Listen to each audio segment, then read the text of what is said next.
میرے کو سر میں مجھے دعا دے کو سر میں مجھے دعا دے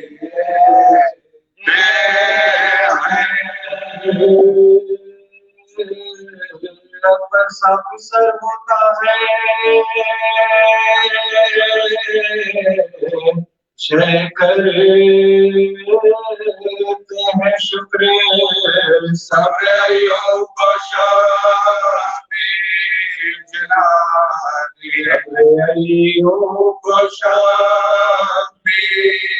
جلا جلا ماں کہتی ہے دنیا میں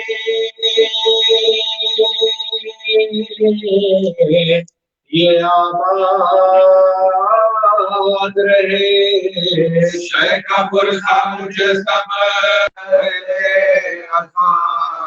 شے کا پرسا مجھے سب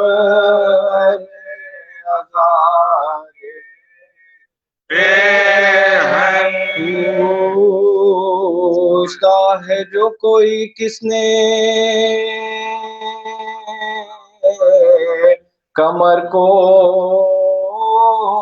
توڑا شاباش لاش کو بتا دے شاباش لاش کو بتا دے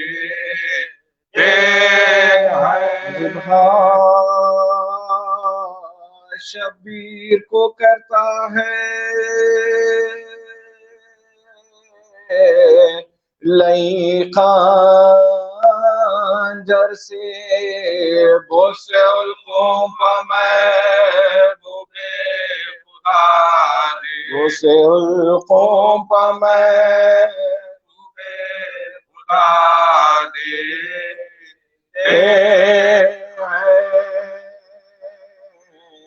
نام پر شاد کے پانی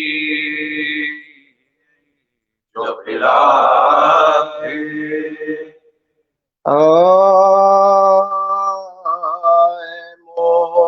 مومنو حسین پا شدت کی پیاس ہے جنگل میں فاطمہ کا پسر بے حواس ہے یا ورنہ کوئی ہے نا کوئی بھائی پاس ہے لاشیں اٹھا کے لانے سے مولا اداس ہے لاشیں اٹھا کے لانے سے مولا اداس ہے لو چل رہی تھی پیاس تھی وقت زوال تھا بے چین رن میں دھوپ سے ذرا کلال تھا بے چین رن میں دھوپ سے ذرا کلال تھا اے مومنوں خیال کرو دل میں تم ذرا وہ پیاس اور وہ زخم وہ صحرائے کربلا وہ سامنے کی دھوپو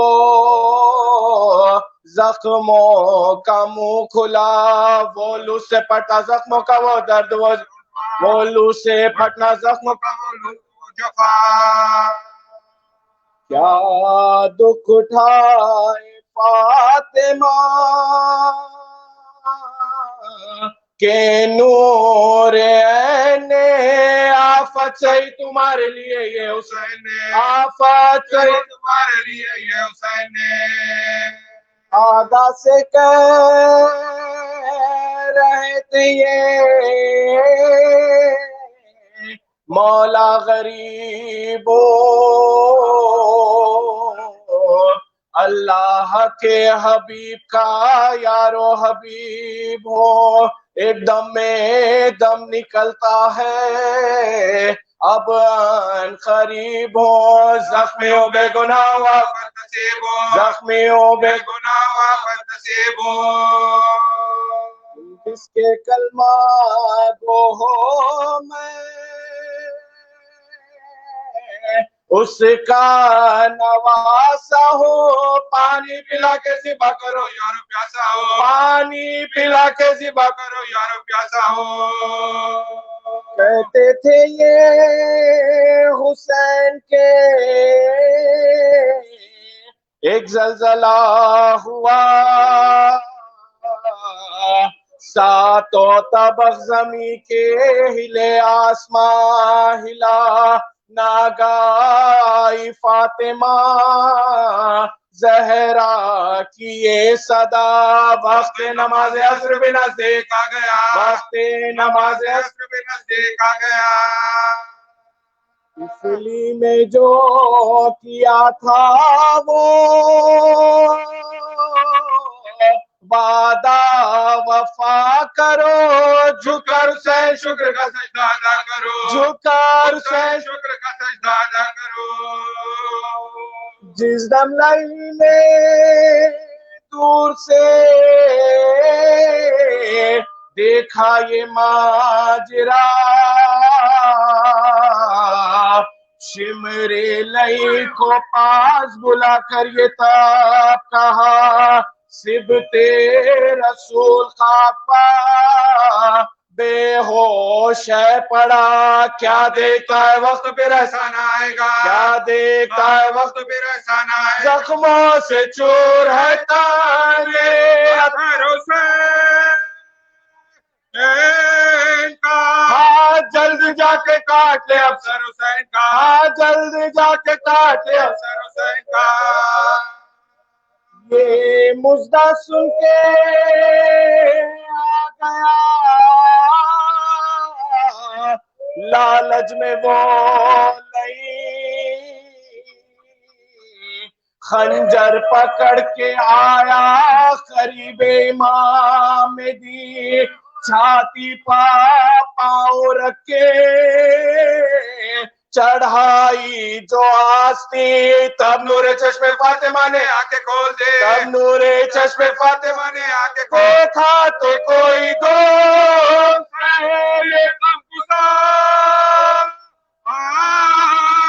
خنجر گلے پسینے پہ قاتل سوار ہے. خنجر گلے پسینے پہ قاتل سوار ہے.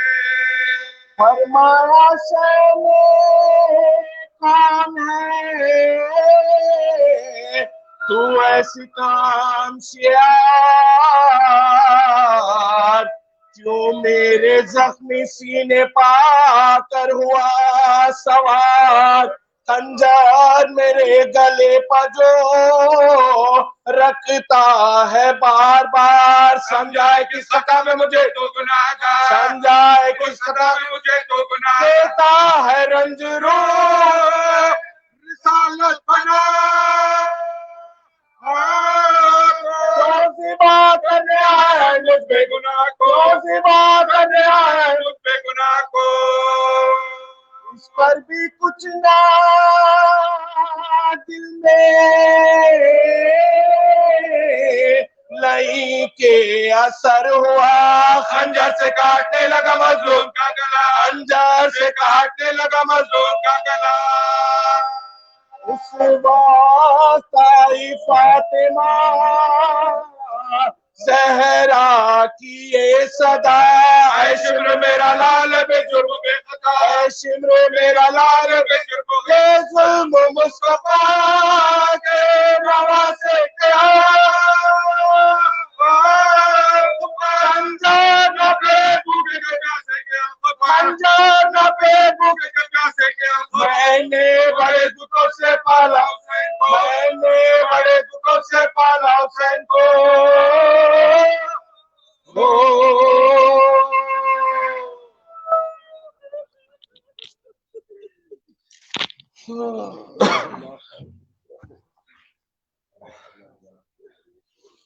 استغفر اللہ.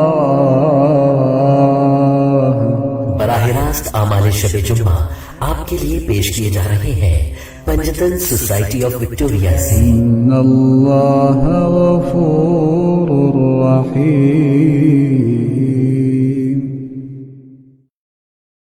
بلند ترین صلوات۔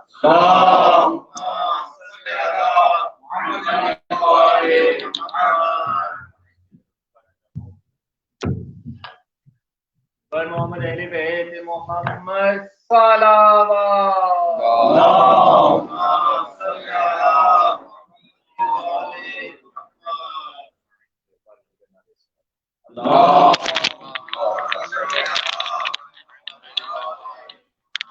برائے خوشنودی جناب سیدہ سلام اللہ علیہ بلند ترین صلوات۔ اللہم صل علی محمد و آل محمد۔ آواز بڑھا دیجیے۔ سورہ فاتحہ کی التماس ہے، ایک فہرست میرے پاس ہے مرحومین کی جن کے ایصال ثواب کے لیے مجلس اعزا ہے۔ سب سے پہلے الحاج سید مرتضی حسین بلگرامی ابن سید ابو محمد بلگرامی جن کی پہلی برسی ہے، جو دادا تھے جناب برادر حسن بلگرامی اور جناب سجاد بلگرامی کے۔ سید غضنفر حسین تقوی ابن سید شبیر حسین تقوی، فادر ان لا آف برادر آصف جعفری۔ سید غضنفر عباس شاہ ابن سید ملازم حسین شاہ، کزن آف برادر افتخار شاہ جن کا حال ہی میں پاکستان میں انتقال ہوا۔ محمد فدا علی ابن محمد سجاد حسین، انکل آف کوثر نقوی بھائی۔ سید احسن مہدی جعفری ابن سید سیف الحسن جعفری، کزن آف ہما باجی۔ سیدہ ریحانہ کاظمی بنت سید جعفر عباس کاظمی، کزن آف نگت باجی۔ ان کی تدفین پاکستان کے وقت کے مطابق آج رات 8 بجے ہے، تو یعنی یہاں کے 2 بجے، تو جب آپ فجر کے لیے اس سے پہلے نماز شب کے لیے اٹھیں تو آپ سے نماز وحشت کی بھی گزارش ہے ان مرحومہ کے لیے۔ اور مرحوم محمد طفیل یہ ایک اہل سنت خاتون کے والد جو بہت زیادہ عقیدت رکھتے ہیں اہل بیت اطہار علیہ السلام سے، وہ خاتون خود بھی یہاں مجلسوں میں بھی تشریف لاتی ہیں اور نیاز بھی انشاءاللہ آج وہ کچھ نہ کچھ لے کر آئیں گی اپنے والد صاحب کے ایصال ثواب۔ انہوں نے خاص گزارش کی ہے کہ ان کے والد صاحب کو فاتحہ میں شامل کیا جائے۔ مرحومہ تنظیم فاطمہ، مرحوم شوکت حسین اور سیدہ در نجف جو پیٹرنل انٹ ہیں کامران جعفری بھائی کی، تو ان تمام مرحومین کو شامل کرتے ہوئے آپ حضرات اپنے مرحومین کے لیے رحم اللہ من قرأ الفاتحہ۔ بسم اللہ الرحمن الرحیم، الحمدللہ رب العالمین، الرحمن الرحیم، مالک یوم الدین، ایاک نعبد و ایاک نستعین، اہدنا الصراط المستقیم، صراط الذین انعمت علیہم غیر المغضوب علیہم ولا الضالین۔ یہ بھی ایک بہت حوصلہ افزا بات ہے اس تناظر میں کہ اب تقریباً کوئی شب جمعہ ایسا نہیں گزرتا مجلس کا جہاں مرحومین کے ایصال ثواب کے لیے باقاعدہ مجلس اعزا نہ ہو۔ تو الحمدللہ مومنین کی تعداد بھی بڑھ گئی ہے اور ان کی شرکت بھی بڑھ گئی ہے ماشاءاللہ سے، اور بلکہ اکثر شب جمعہ تو ایسا ہوتا ہے کہ 3 4 5 مرحومین کے لیے ایک ساتھ ایصال ثواب کی مجلس ہو رہی ہوتی ہے۔ تو اللہ تعالیٰ پی ایس وی کو بھی انشاءاللہ توفیق عطا فرمائے کہ وہ کمیونٹی کی خدمت کر سکیں اور مرحومین کے درجات بلند تر فرمائے۔ ان تمام مرحومین کے ایصال ثواب کے لیے آپ سے گزارش ہے کہ بآواز بلند نعرہ صلوات، اللہم صل علی محمد و آل محمد۔ اعوذ باللہ من الشیطان اللعین الرجیم، بسم اللہ الرحمن الرحیم، وبہ نستعین وہو خیر ناصر ومعین، والعاقبۃ للمتقین والجنۃ للموحدین والنار للعاصین، والصلاة والسلام علی اکرم الانبیاء والمرسلین، حبیب الہ العالمین بالقاسم محمد۔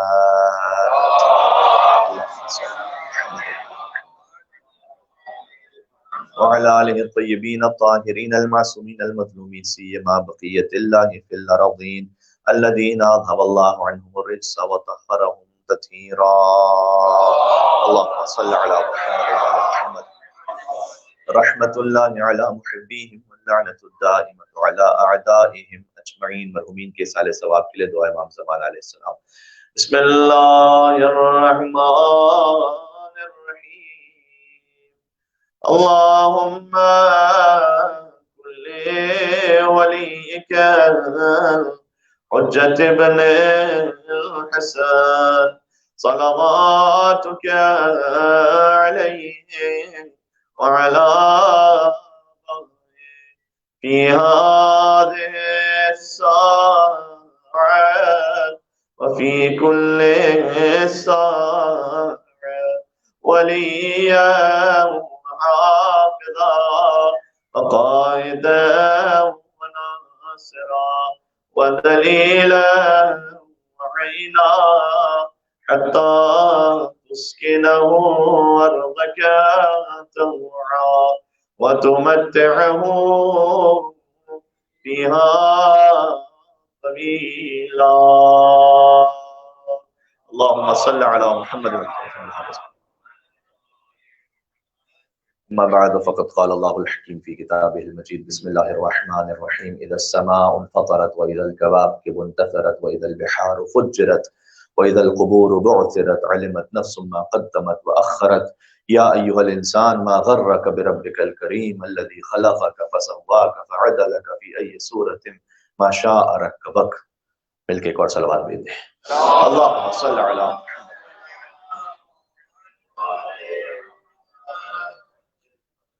آپ کی اجازت ہو تو نہج البلاغہ کا ایک خطبہ پیش نظر ہے جسے سنانا چاہتا ہوں آپ کی خدمت میں. چونکہ بہت سے مرحومین کے اصال ثواب کے لیے سزا ہے تو مولا علی علیہ السلام نے موت کے بارے میں جو خطبہ ارشاد فرمایا اس میں ہدایت کے بے شمار پہلو ہیں جو کچھ اس ناچیز کے ذہن میں اس وقت آ جائے گا وہ آپ کی خدمت میں عرض کر دوں گا. باقی تو یہ خود مولا کا کلام ہے، خود ہی نور ہے، کلام حکم نور. زیارت جامع کبیرہ میں ہے کہ اہل بیت فقط آپ نور نہیں ہے، آپ کا کلام بھی نور ہے. تو جو کلام نورانی اہل بیت اطہار علیہ السلام اس سے بڑھ کر ہدایت ہو نہیں سکتی. نہج البلاغہ میں یہ خطبہ میرے مولا نے اس آیت کے ذیل میں ارشاد فرمایا کہ ان آیات کی تلاوت اگر آپ کے اذہان میں ہو تو قائم فاؤنڈیشن کی مجلس میں ہم نے ان آیات کی تلاوت کی تھی، اسے سرنامہ کلام بنایا تھا جو سورہ انفطار کی آیات ہے. اذا السماء انفطرت جب آسمان پھٹ پڑے گا، واذا الکواکب انتثرت جب ستارے ٹوٹ ٹوٹ کر گرنے لگیں گے، واذا البحار فجرت جب دریاؤں میں طغیانی آ جائے گی، واذا القبور بعثرت اور قبروں کو کھیڑ دیا جائے گا اور مردوں کو نکالا جا رہا ہوگا، علمت نفس ما قدمت واخرت اس وقت ہر مرحوم کو، ہر مردے کو جس میں ہم بھی اس وقت شامل ہوں گے، ہمیں خبر ہو جائے گی کہ کیا ہم نے آگے بھجوایا ہے اور کیا دنیا میں چھوڑ کر گئے تھے. علمت نفس ما قدمت واخرت یا ایھا الانسان. اس کے بعد اللہ تعالیٰ نے سوال کیا تو بس اے انسان ما غرک بربک الکریم، کس چیز نے تجھے دھوکے میں رکھا ہوا ہے اپنے اس رب کریم کے مقابلے میں کہ الذی خلقک فسواک فعدلک فی ای صورۃ ما شاء رکبک، جس نے تجھے خلق کیا، الذی خلقک فسواک بڑا نپا تلا بیلنس بنایا. سواک کا مطلب ہوتا ہے فقط خلق نہیں کیا بلکہ بیلنس بھی بنایا اللہ سبحانہ وتعالیٰ نے. اگر اللہ سبحانہ وتعالیٰ نے دیکھیں یہ خود جو اللہ نے جو ہماری جسم کو خلق کیا ہے، زعمت انک جرم صغیر وفیک انت والعالم الاکبر، میرے مولا نے فرمایا کہ کیا تو نے یہ سمجھا ہوا ہے کہ تو ایک چھوٹا سا جسم ہے، وفیک انت والعالم الاکبر، اللہ نے تیرے اندر بہت بڑی کائنات کو چھپا کے رکھا ہوا ہے اسی ایک جسم کے اندر. اس کی آنکھوں پہ غور کیجیے اللہ سبحانہ تعالیٰ نے کیسے خلق کیا ہے. اللہ تعالیٰ نے نظام تنفس، ریسپیریٹری سسٹم کیسے خلق کیا ہے، ڈائجیشن سسٹم کیسے خلق کیا ہے، ریپروڈکشن سسٹم کیسے، یعنی ایک ایک چیز جو ہے اللہ سبحانہ وتعالیٰ نے بہت فسوا کا جو بیلنس ہو سکتا تھا، اشرف المخلوقات ہونے کا جو تقاضا تھا ویسا انسان کو عطا فرمایا ہے. ایک چھوٹی سی آنکھ کی مثال آپ لے لیجئے گا، یعنی ہماری جو فور ہیڈ ہے اس پر جو لائنز بنتی ہیں، وہ جب لائنز بنتی ہیں تو وہ اس طرح سے لائنز بنتی ہیں، ایسے لائنز نہیں بنتی ہیں، ٹھیک ہے نا، یعنی وہ ہارزنٹل ہے، وہ ورٹیکل نہیں ہے. تو اس لیے کہ اگر وہ ورٹیکل ہو جاتی اس طرح سے لائنز تو جو پسینہ تھا وہ سیدھا آ کے آپ کی آنکھوں میں چلا جاتا. تو اللہ تعالیٰ نے لائنز کو ایسے رکھا ہے کہ وہ پسینہ بہتے ہوئے یہاں سے گزر جاتا ہے.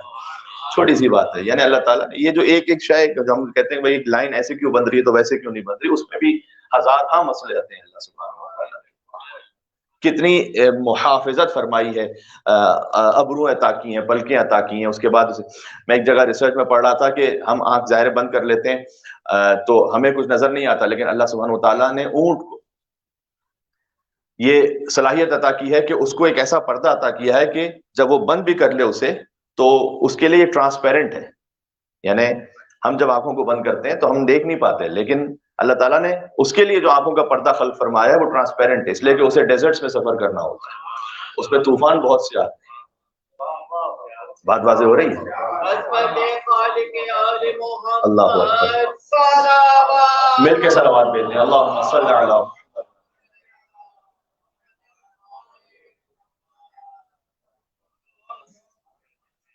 تاکہ جب طوفان آ رہا ہو ڈیزرٹ میں تو وہ اپنی آنکھوں کو بند کر کے چلتا چلا جائے، اور چونکہ وہ ٹرانسپیرنٹ ہے تو اسے نظر بھی آ رہا ہے، تو آنکھوں کی حفاظت بھی ہے، اس کا سفر بھی جاری ہے. اب سمجھ میں آیا اللہ سبحانہ وتعالیٰ نے قرآن میں کیوں کہا فَلَا يَنْظُرُونَ إِلَى الْإِبِلِ كَيْفَ خُلِقَتْ، کیا تم نے غور نہیں کیا کہ ہم نے یہ اونٹ کو کیسا خلق کیا ہے؟ وَإِلَى السَّمَاءِ كَيْفَ رُفِعَتْ، یہ بھی اللہ کی شان ہے. یعنی عرب سادہ اپنی فقط صحرا کی سواری کو دیکھے تب بھی وہ اللہ تک پہنچ جائے اونٹ کے ذریعے سے. اور اگر کوئی سائنسدان، کوئی فلسفی، کوئی بہت بڑا علم فلکیات کا ماہر، وہ بھی جب غور کرے وَإِلَى السَّمَاءِ، اسی آیت میں فرمایا کہ ہم نے اونٹ کو کیسا خلق کیا، کیا تم یہ نہیں دیکھتے کہ ہم نے آسمانوں کو کیسے بلند کیا ہوگا جو بغیر ستون کے بلند ہیں. ٹھیک ہے، تو یہ اللہ تبارک اللہ احسن الخالق، کتنا بہترین ہے تمہارا خلق کرنے والا پروردگار، یہ خالق کائنات. تو اللہ تعالیٰ نے فرمایا فسواک، ہم نے تمہیں بیلنس بنایا. اس کے باوجود بھی اے انسان تجھے کس چیز نے اپنے کریم پروردگار کے سامنے مغرور بنا دیا، جس نے تجھے خلق کیا اور بیلنس بنایا. فعدلک، متوازن بنایا، عدل کے ساتھ بنایا. یہ صورت ما شاء رکب، جس صورت میں چاہ تجھے ڈالا. یہ جو ہے نا کہ انسان کیوں مغرور بن جاتا ہے، اس کے لیے پھر میرے مولا نے اس آیت کے ذیل میں خطبہ ارشاد فرمایا. اب نہج البلاغہ سے بڑھ کر کوئی تفسیر قرآن ممکن نہیں ہے. یہ بات پہنچ گئی آپ تک، میں نے کیا عرض کیا ہے؟ نہج البلاغہ سے بڑھ کر کوئی تفسیر قرآن ہے ہی نہیں. اب نہج البلاغہ کو پڑھتے جائیں تو قرآن سمجھ میں آتا جائے گا. قرآن آپ کو علی کی طرف بھیجتا ہے، علی پھر آپ کو تفسیر قرآن کر کے بتاتے ہیں کہ قرآن میں مل کے صلوات بھیجتے، قرآن صامت، قرآن ناطق، علی ابن ابی طالب علیہ السلام.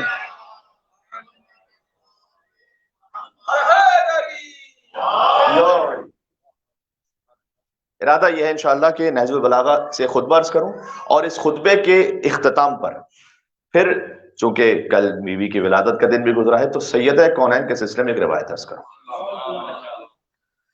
میرے مولا نے ارشاد فرمایا، یہ خطبہ نمبر 223 ہے، یہ ریکارڈنگ بھی ہو رہی ہے، تو آپ اس خطبے کو جا کر خود سے ایک دفعہ پڑھیے گا دوبارہ جس لینگویج میں آپ کمفرٹیبل ہیں. خطبہ نمبر 223 سورہ انفطار، سورہ نمبر 82 کے ذیل میں، ان آیات کو جس میں نے پڑھا آپ کے سامنے، اس کے ذیل میں امیر المومنین نے بیان کرنا شروع کیا. فرمایا دیکھو یہ انسان جس سے یہ سوال کیا گیا ہے کہ انسان تجھے کس چیز نے مغرور بنایا ہوا ہے، جس انسان سے یہ سوال کیا گیا ہے وہ اپنی دلیل کے اعتبار سے کتنا کمزور ہے، یعنی اس کے پاس کیا جواز بنتا ہے اللہ کے سامنے اس غرور کا، اس تکبر کا.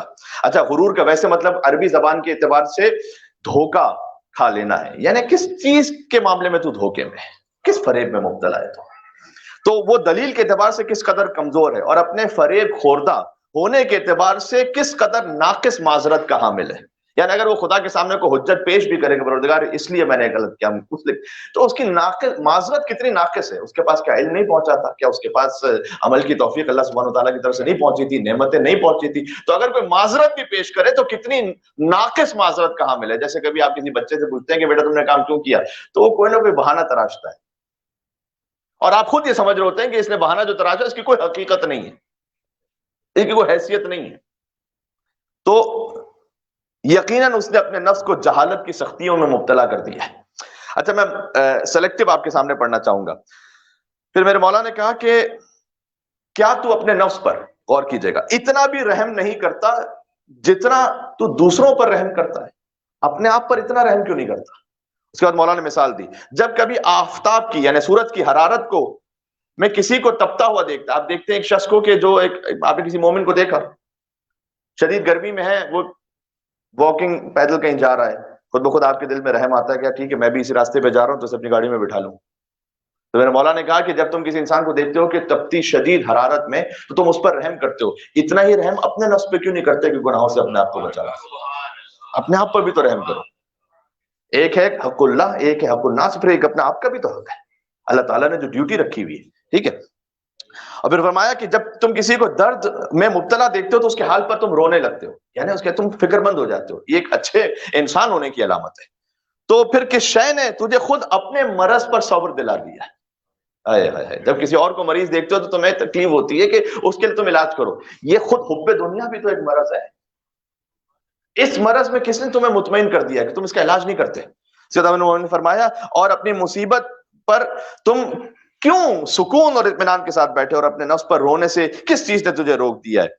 اچھا غور کیجئے گا، اس امر کا تصور کر کے، اس امر کا تصور کرو، مولا کہہ رہے ہیں کہ کس طرح اللہ تعالیٰ دوسروں کی طرف جو تو منہ موڑ لیتا ہے اس کے باوجود بھی وہ تیری طرف متوجہ رہتا ہے، وہ تجھ سے نہیں منہ موڑتا.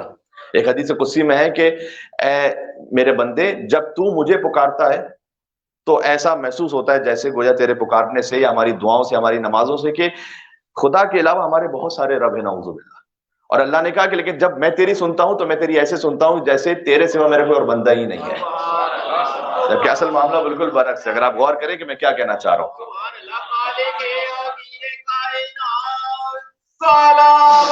اللہم صلی علی محمد و علی محمد. پہنچیے. دیکھیں ہمارا ایک رب ہے, اس کے بے شمار بندے ہیں, لیکن جب ہم اس سے کلام کرتے ہیں تو ایسا لگتا ہے ہمارے بہت سے رب ہیں. جب وہ ہماری سنتا ہے تو ایسا لگتا ہے جیسا ہمارے علاوہ اس کو کوئی بندہ ہی نہیں. بات واضح ہو رہی ہے؟ اسے بالکل برعکس ہونا چاہیے تھا. ہم اسے ایسے پکاریں کہ واقعی وہ رب الارباب, اس کے سوا کوئی معبود نہیں ہے. اس کے پاس اتنے سارے بندے ہیں, یعنی ایک بندہ اگر اس کی اطاعت سے نکل جائے اس کے بعد کوئی فرق پڑتا ہے, ساری کائنات اس کی اطاعت سے نکل جائے اس پہ کیا فرق پڑتا ہے. اور یہی بالکل آپ کو کیفیت, اس صفت کا مظہر آپ کو ائمہ علیہ السلام کے حرم میں بھی نظر آئے گا.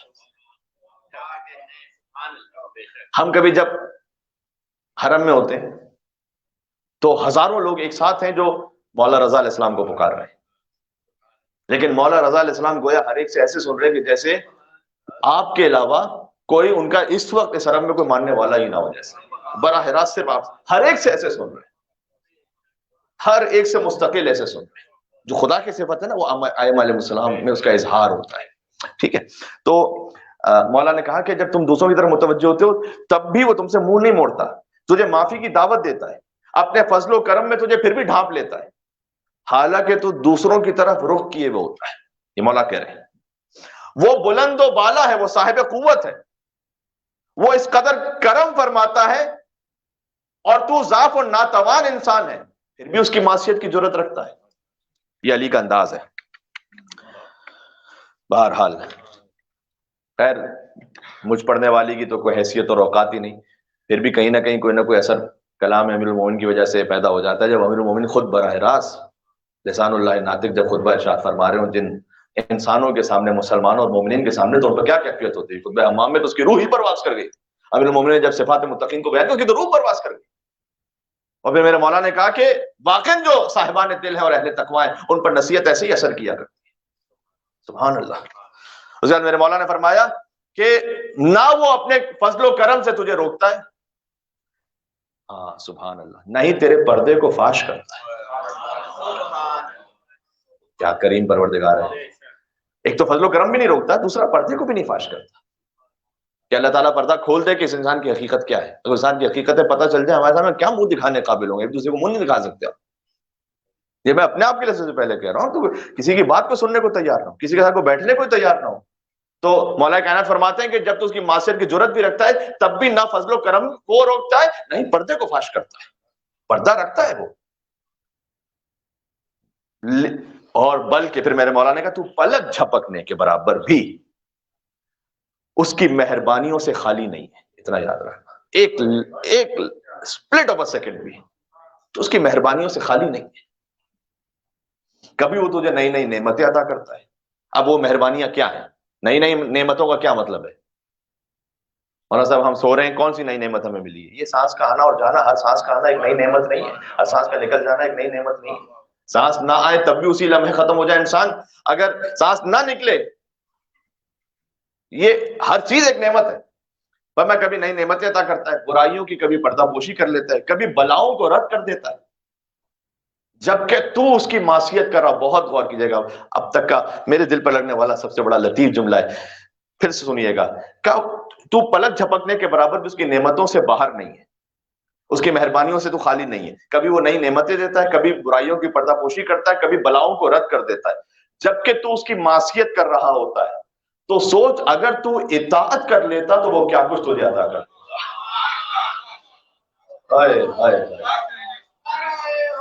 یہ امیر المومنین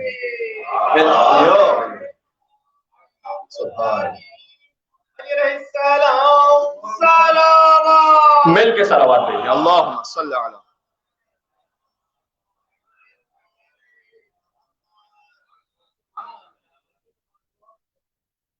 اس لیے میں عرض کر رہا ہوں کہ اس خطبے کو ایک مرتبہ پھر آپ جا کر پڑھیے گا ایک دفعہ، تاکہ اچھی طرح سے ذہن میں رہ جائے، اس کے مطالب انشاءاللہ امیر المومنین کے صدقے میں حل ہو جائے، ہمارے روح کا حصہ بن جائے انشاءاللہ۔ تو مولانا نے کہا جب تو معصیت کرے تب وہ اتنا عطا کر رہا ہے، سوچ اطاعت کرتا تو کیا دے دیتا وہ، کیا کچھ نہیں عطا کرتا، سبحان اللہ۔ اور یہیں سے ایک بات ذہن میں اس وقت آ گئی کہ 20 فروری انشاءاللہ قبرستان میں جو منتھلی ایک مجلس ادا ہوتی ہے مرحومین کے سال ثواب کے لیے، وہ 20 فروری کو ہے 3:30 بجے، اور اس میں انشاءاللہ ہمارا ارادہ یہ ہے کہ مولا نے سورہ تکاثر الہاکم تکاثر حتی زرتم المقابر کے سلسلے میں جو نہج البلاغہ میں خطبہ ارشاد فرمایا میں آپ کے سامنے سناؤں گا، وہ انشاءاللہ اس قبرستان کی مجلس میں سناؤں گا انشاءاللہ سے۔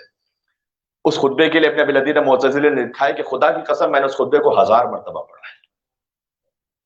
یہ ہم نے کبھی مجلسوں میں کہا نا کہ اس نے خطبے کے بارے میں کہا میں نے 1000 مرتبہ پڑھا، اور ہر مرتبہ میں نے نئی خشیت، نیا خوف، نئی نصیحت کو محسوس کیا ہے۔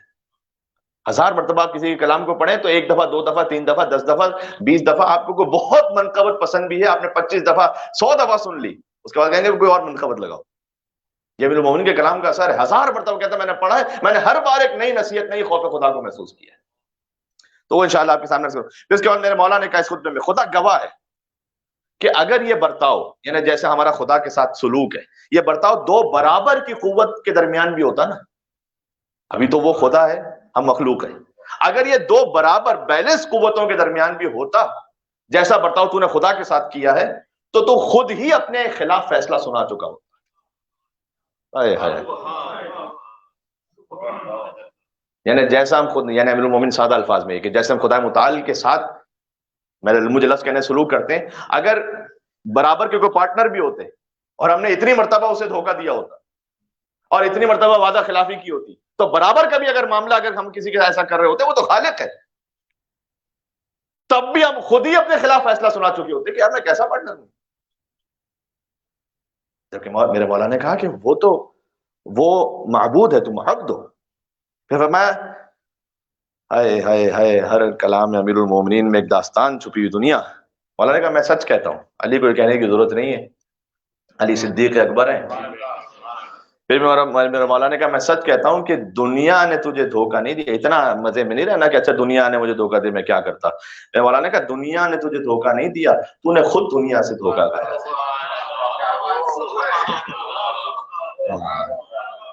اتنا بھی کوئی شریف نہیں ہوتا کہ وہ بار بار مجھے دھوکہ ہو گیا، میں کیا کرتا جناب، میرے سامنے تو ایسا میرے نے کہا تم نے خود دنیا سے دھوکہ کھایا، کیوں جاتے ہو خود گناہ کی طرف، کیوں جاتے ہو پہلے ایسے راستے کی طرف جو پتا ہوتا ہے کہ آخر میں کہیں پہ کوئی گڑبڑ ہے، کیوں جاتے ہو ایک ایسی مشکوک ویب سائٹ پہ جو پتا ہے کہ یہاں سے میں جاؤں گا آگے آگے آگے ہوتے ہوتے بالآخر حرام میں پڑوں گا، کیوں کرتے ہو کسی کے ساتھ ایسی چیٹنگ کے پتا ہے کہ آخر میں جا کے بالآخر حرام میں پڑوں گا۔ میرے مولا نے کہا کہ دنیا نے تجھے دھوکہ، تو نے خود دھوکہ کھایا ہے، خود بھی اس نے تو نصیحتوں کو کھول کر تیرے سامنے رکھ دیا تھا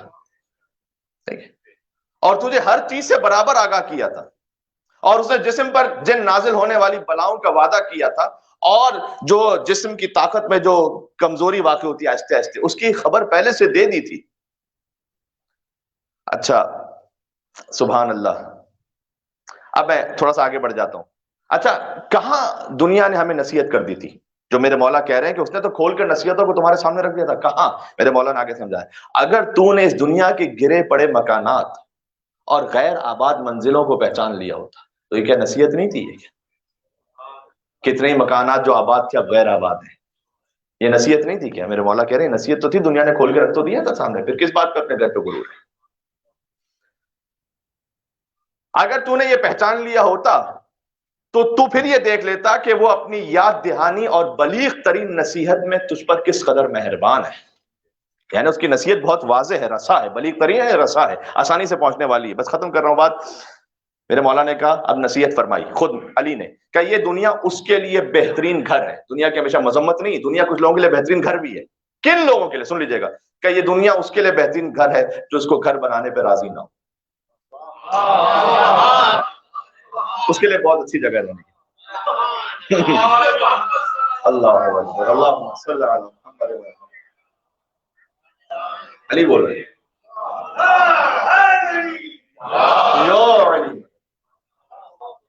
پہنچ گئی۔ یہ دنیا اس کے لیے بہترین گھر ہے جو اس کو گھر بنانے پہ راضی نہیں، اس کے لیے بہت اچھی جگہ رہنے کے لیے، ٹھیک ہے۔ اس کے لیے بہترین وطن ہے جو اسے وطن بنانے پر آمادہ نہیں ہے۔ اس دنیا کے رہنے والے کل کے دن وہ نیک بخت ہوں گے، یعنی وہ خوش قسمت ہوں گے جو آج اس سے گریز کرنے پر آمادہ ہوں. ضرورت کے مطابق لے لیا، باقی گریز کر رہے ہیں. وہ کل بہت خوش نصیب ہوں گے کہ دیکھو جب زمین کا زلزلہ آ جائے گا، اذا زلزلت الارض زلزالہا، اور جب قیامت اپنی عظیم مصیبتوں کے ساتھ کھڑی ہوگی تو ہر عبادت گاہ کے ساتھ اس کے عبادت گزار محشور کیا جائے گا. یعنی جہاں آپ نے عبادت کی ہے آپ کے لیے یہ عبادت گاہ ہے. اللہ تعالیٰ انشاءاللہ کسی امام بارگاہ کی گواہی میں ہمیں محشور فرمائے انشاءاللہ. اور ہر اطاعت کرنے والے کو اس کے مطیع کے ساتھ مطاع کو جوڑ دیا جائے گا. یعنی کیا؟ یعنی جس کی ہم نے اطاعت کی ہے اس کے ساتھ ہمیں ملایا جائے. اب مولا کی اطاعت کی ہے تو مولا کے ساتھ ملایا جائے گا. کسی نے شیطان کی اطاعت کی، شیطان کے ساتھ اسے اٹھایا جائے گا. پھر اس کے بعد فرمایا کہ بس بات ختم ہو گئی. اس دن کتنی ہی دلیلیں ایسی ہوں گی جو بیکار ہو جائیں گی، اور کتنے ہی معذرت کے رشتے ہوں گے جو ٹوٹ جائیں گے. جس دنیا میں، یہ بھی بڑا مارکۃ العارہ جملہ ہے، آخری جملہ، جس دنیا میں تمہیں نہیں رہنا اس میں سے صرف وہ لے لو جسے تمہارے ساتھ رہنا ہے. جس دنیا میں تمہیں نہیں رہنا.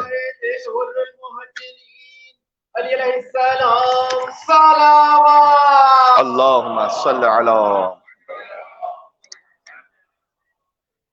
بات پہنچ گئی. ایک مل کر اور صلوات بھیجتے. نام ہے امیر المومنین علی ابن ابی طالب علیہ الصلوۃ والسلام.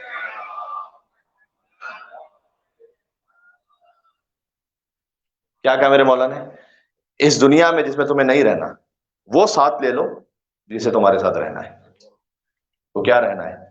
وہ تقوی الہی رہے گا ساتھ میں ہمارے. وہ جو اعمال کیے تھے وہ ساتھ میں رہیں گے. تقوی کا خلاصہ یہ جو کچھ اللہ کے لیے خلوص نیت کے ساتھ کیا تھا، جو بندگان خدا کے لیے خلوص کے ساتھ کیا تھا. لوگوں میں آسانیاں خلق کرنے والے بنے، آسانیاں آگے پہنچانے والے بنے. وہ رازق ہے، آپ بھی آگے پہنچانے والے بنے. ٹھیک ہے؟ یہ دنیا سے لے لیجئے. یہ ایک اچھے کام ہے، یہ خیر کے کام ہے، یہ ساتھ رہ جائیں گے. اچھا، یہ انذار ہو گیا، یہ امیر المومنین کا خطبہ ہے. اس میں مولانا نے سخت نصیحت فرمائی. اس کے بعد بشارت بھی ہے. بشارت ہے بیوی کے چاہنے والوں کے لیے. اب میں چاہتا ہوں کہ وہ آپ کے سامنے روایت سنا دوں. اور کیونکہ کل ولادت کا دن گزرا ہے تو باقاعدہ شاید مصائب کی طرف نہ جاؤں، لیکن اس میں فضائل بھی ہیں اور مصائب بھی ہیں. قیامت میں بیوی کیسے تشریف لائیں گی اس کے لیے آپ نے بہت سی روایات کو سنا ہے، لیکن یہ روایت ذرا سنیے گا، یہ ایک عجیب کیفیت کو بیان کر رہی ہے. اچھا، یہ بہار و انوار میں ہے، جلد نمبر 27 صفحہ نمبر 139 پر. اور اس بہار و انوار میں اس جلد میں اس کا جو چوتھا باب ہے، اس چوتھے باب کا جو نام ہے وہ ہے باب و ثواب حبہم و نصرہم و ولایتہم. اہل بیت سے محبت کا ثواب، ان کی نصرت کا ثواب اور ان کی ولایت دل میں رکھنے کا ثواب. وہ کیا ہے؟ وَأَنَّهَا أَمَانٌ مِّنَ النَّارِ، اور ان کی ولایت کو دل میں رکھنا جہنم کے عذاب سے امان ہے. یہ ہے پانچواں باب، یہ ہے چوتھا باب جس کے ذیل میں روایت. اچھا، پانچواں باب بھی بہرحال موجود ہے. باب ان حبہم علیہم السلام علامت طیب الولادہ، کہ اس شے کا، اس روایت کا باب کہ ان کی محبت دل میں ہونا ولادت کی پاکیزگی کی علامت ہے. یہ روایت ہے بہار و انوار کی، بلکہ باب ہے وَبُغْضُهُمْ عَلَامَةُ خُبْثِ الْوِلَادَةِ، اور ان کا بغض ہونا دل میں یہ علامت ہے اس بات کی کہ ولادت میں خباثت ہے. آج کل ایک ٹرینڈ ویسے نکلا ہوا ہے کہ جناب یہ تو بہار و انوار کی روایت ہے، اس پہ جو ہے ہم کیا جو ہے بھروسہ کریں گے. وہ بھی بات کرنے لگے بہار و انوار کی اوتھینٹسٹی پر، جیسے آدھی عربی عبارت بغیر اعراب کے پڑھنا نہیں آتی، اور اگر شاید اعراب لگے ہوں تب بھی نہ پڑھ پائیں اگر قرآن کے علاوہ کوئی اور عبارت ہے تو.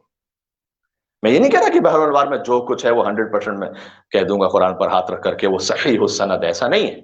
وہ تو ہم کتاب الکافی کے لیے بھی نہیں کہتے. اسی خاطر تو ہے ہمارے علماء مجتہدین کا یہ کمال ہے کہ انہوں نے کسی کتاب کو صحیح کے نام سے تعبیر ہی نہیں کیا. غیر یہی مشکل کہتے پھنس گئے، انہوں نے صحیح کہہ دیا کچھ کتابوں کو، اب جو ہے تو مانو، پھر مانو کہ سیدہ کن کن سے ناراض گئی.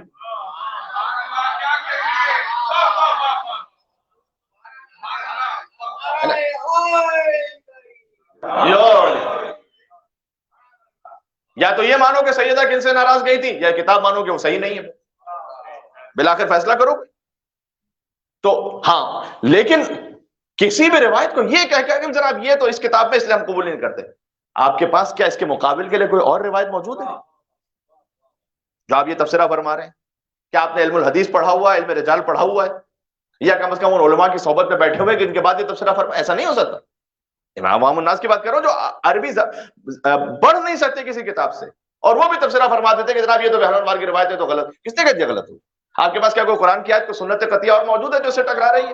اور اگر وہ ٹکرا رہی بھی ہے تو وہ صحیح ہے کہ یہ صحیح ہے، یہ روایت، اس کے سپورٹ میں کون سی روایت ہے، سب دیکھ کے آپ بات کر رہے ہیں. اس طرح سے کہنا نہیں چاہیے، یہ مناسب رویہ نہیں.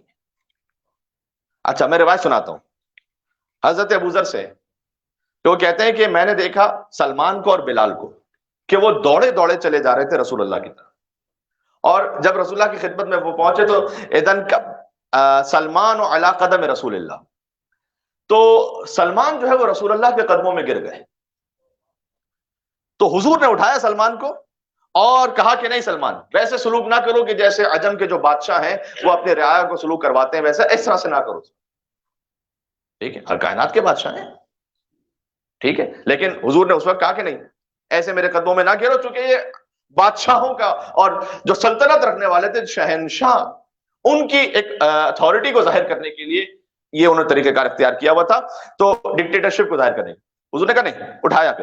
اچھا تھوڑا سا سلمان کو بظاہر ایسا لگتا ہے کہ محسوس ہوا کہ جیسے حضور کو کچھ ناگوار گزرائی، تو سلمان جانتے تھے کہ مجھے حضور کو خوش کیسے کرنا ہے، تو فوراً یہ فرمایا کہ یا مولایا، اے میرے مولا یعنی یا رسول اللہ، سألتک باللہ، میں آپ کو خدا کا واسطہ دے کر ایک سوال کرتا ہوں، الا اخبرتنی بفضل فاطمہ یوم القیامہ، کیا آپ مجھے بی بی فاطمہ کی کوئی فضیلت سنا دے قیامت. آپ سلمان جانتے ہیں کہ حضور کو راضی کرنے کا طریقہ کیا ہے، حالانکہ نہ کوئی موضوع ہے نہ کوئی بات ہے. دفتن سلمان نے کہا میں آپ کو خدا کا واسطہ دے کر یہ سوال کرتا ہوں کہ آپ قیامت کے دن مجھے بی بی فاطمہ کی کوئی فضیلت سناتے ہیں. سبحان اللہ. اس کے بعد حضور نے سنا، اچھا کیا بات ہے. حضور ضاحکن مستبشرن، روایت میں وقت بھی ہو گیا ہے میں چھوڑ رہا ہوں آہستہ آہستہ. حضور نے جیسے بی بی کا نام سنا تو وہ ہنسنے اور مسکرانے لگے، بالکل راضی ہو گئے. فقط نام ہے فاطمہ سلام اللہ علیہ. بھائی ایک مل کے صلوات اور بھیجیں، میں روایت آگے سناتا ہوں. اللہم صلی علی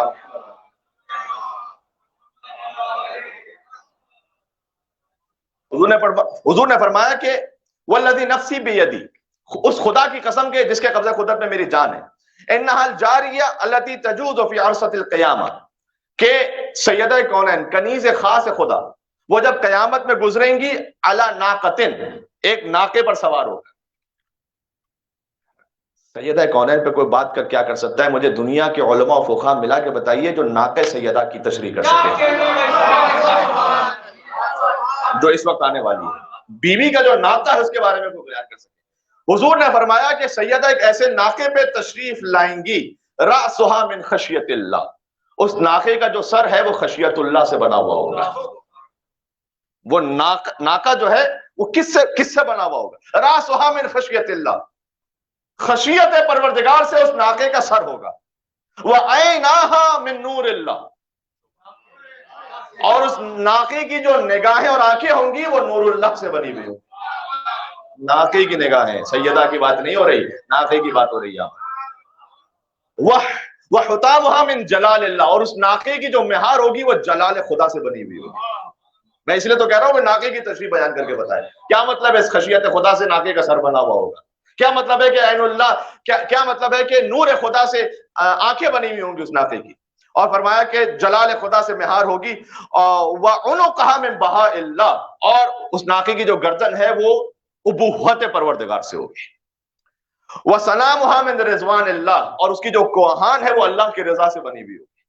وَذَنبُهَا مِن قُدْسِ اللَّهِ، اور اس کی جو دم ہے وہ تقدیس پروردگار سے بنی ہوگی. اللہ اکبر. وَقَوَائِمُهَا مِن مَجْدِ اللَّهِ، اور اس کے جو پیر ہیں وہ اللہ کی مجد سے یعنی اللہ کی بے پناہ تعریف سے بنے ہوئے ہوں گے. یہ ناقہ ہوگا جس پر سیدہ سوار ہوگی. ان مشت سبحت، جب وہ ناقہ چلے گا تو تسبیح پروردگار کر رہا ہوگا. ناقہ، ابھی ناقے کے فضائل پڑھ رہے ہوں. وَإِن رَغَتْ قَدَّسَتْ، اور جب وہ تیز دوڑے گا تو تقدیس کرتا ہوا دوڑے گا. حَوْدَجٌ مِّن نُورٍ، اور اس پر ایک نور کا حوض ہوگا. اس پر فیہ جاریت انسیت، ایک کنیز خاص خدا تشریف فرما ہوں گی جو ویسے انسان ہے لیکن اصل میں حور ہیں، جو انسانی شکل میں اللہ نے بھیجی ہے. کہ حوریت عزیزت، اس کے بعد فرمایا کہ اس تخلیق کے کیا کیا مراحل ہیں اسے بھی بیان فرمایا. اور پھر میں اس مختصر کر رہا ہوں اس بات کو، مگر اتنا فرمایا کہ بیوی کی شان یہ ہوگی کہ اگر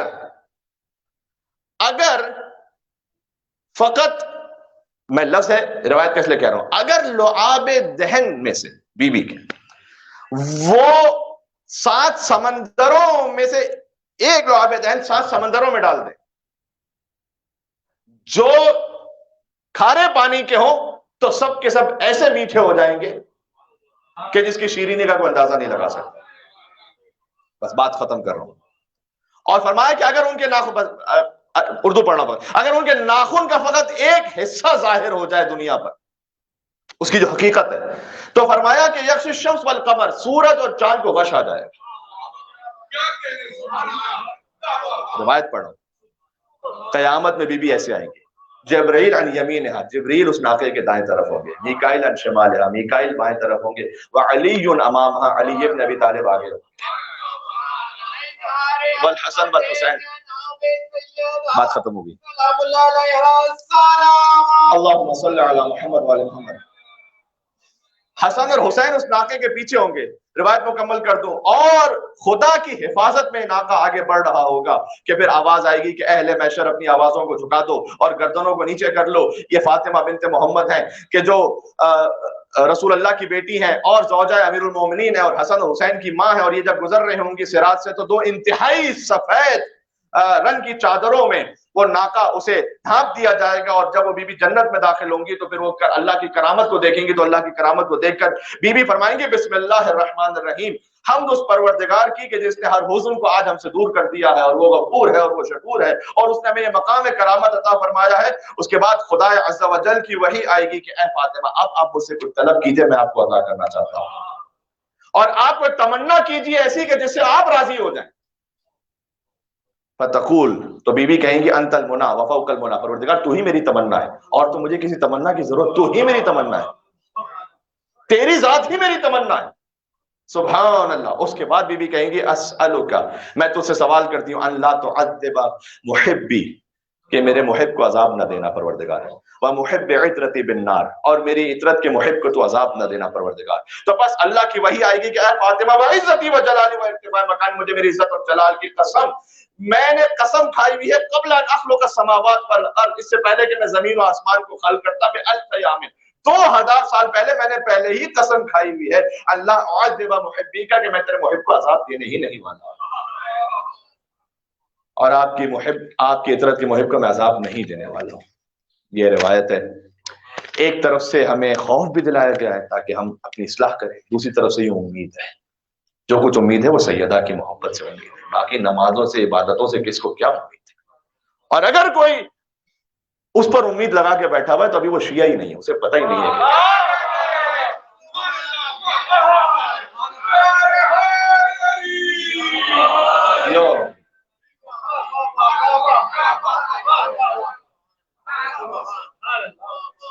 جب تک یہ دونوں باتیں نہ ملیں اس وقت تک شیعت پوری نہیں ہوتی. جی یہ ہو گیا آج تقریر کا اختتام اس بات پر کہ اللہ تعالیٰ ہمیں اس حسن سلوک کی بھی توفیق عطا فرمائے جو امیر المومنین نہج البلاغہ کے خطبے میں ارشاد فرمایا، اور اس امید کی بھی توفیق عطا فرمائے اپنے دلوں میں جو محبت سیدہ کونین سلام اللہ علیہا سے، تو بی بی کی شفاعت سے بہرمند فرمائے.